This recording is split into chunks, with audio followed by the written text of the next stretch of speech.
Well, a lot of times what I'm going to talk to you about, which is the connection between reading well and having good quotes and using them well, is a little bit tricky, but it really is at the heart of writing a thoughtful paper and actually having quotes that make sense. So one thing I want to emphasize, it all starts with substantive reading. And I don't know why there's a typo there, but I'm going to fix it right now. If you work from a level of substantive reading, your quotes will fit your topics like a glove. So this Toolman analysis here is pretty simple in this format. Sometimes they build it up like a crazy Lego set with 100 pieces. But right now, you have basically, let's call this the division between the text and the subtext. That is between the main idea, the warrant, what's underneath the text, and the claims, that is the statements and the data that bring that idea to life. When you write, your topics are subtext. That is, you write from a deep level of what the main idea is. And a lot of your writing really is going to be showing that you really get it, that you're a thoughtful and deep reader, that you're not getting lost in the data, but you actually can operate from the subtext. And once you get to that level of reading, and I'll show you in a minute, then your quotes will fit your discussion like a glove. But until you get to that reading, your quotes are just going to land on the paper and not make a lot of sense. So I guess I want to say your quotes come out of reading. That is, before you have a quote, you have to know the deeper meaning of that passage for that quote to make sense. And if you don't do that, you just have a paper sprinkled with quotes that's really quite incoherent. So let me show you a little bit how to do that. I have another analogy here. It's the difference between surface reading and substantive reading, between noting the brightly colored buoy on top of the water and the flag, hey, look at that, lots of bright things on top of the water, and getting what's underneath the buoy, the metal death trap for crabs, and a tasty meal this time of the year. So a surface reader would say, God, look at that bright and shiny thing. But a deep reader would say, oh, that's so the fishermen can locate their crab traps and grab the poor creatures that are trapped 100 feet below. So that's what you need to do, is get to the subtext. And let me give you an example of how that works here. This is from last week's discussion and voice thread. Or I guess it's, well, anyway, from week 2 discussion and voice thread. I'm losing track here.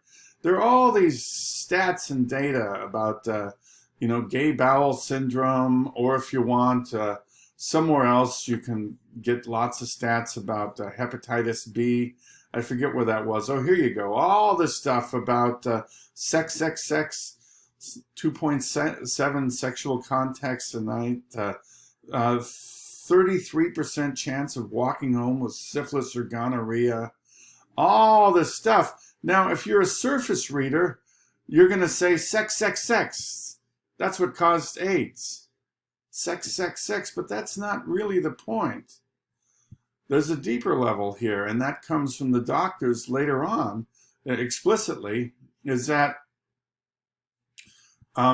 where they talk about there would be no stopping a new disease that got into this population.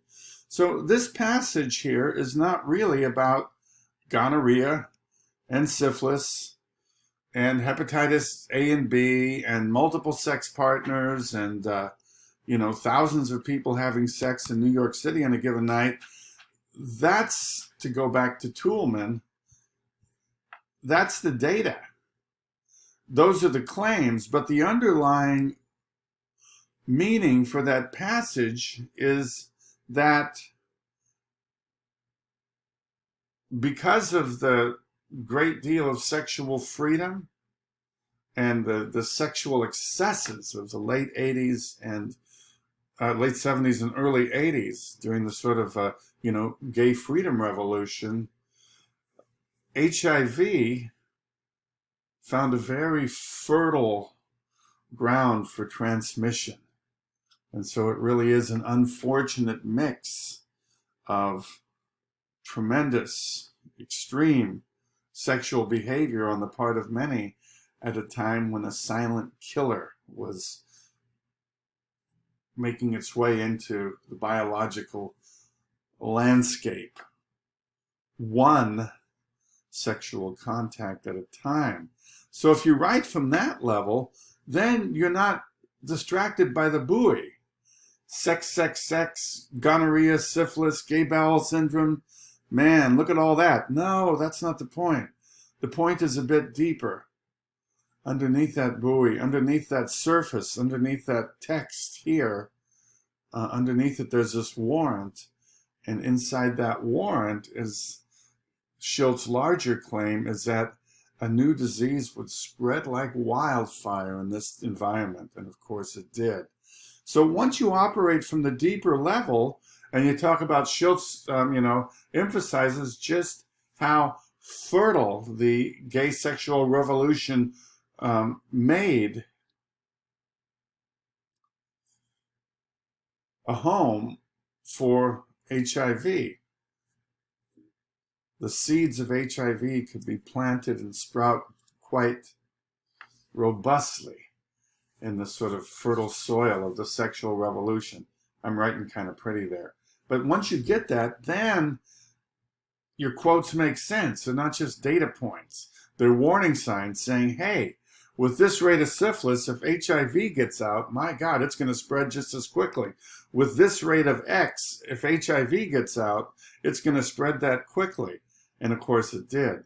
So the take-home message here is when you're using quotes, read the passages well, understand the subtext, and then the warrant, use the quotes, which are either claims, that is statements, or data points, 2.3% of whatever, or 2.3 sexual contacts a night. The data points make sense because you connected them to the deeper meaning.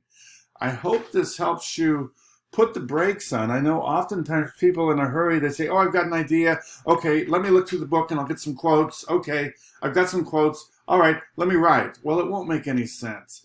You've got to get to the depth of that passage first, and then get the quotes that illustrate that meaning. And by articulating that meaning, that warrant, that subtext, then your quotes will make sense. I hope this helps guide you and connects you to the reading process and writing.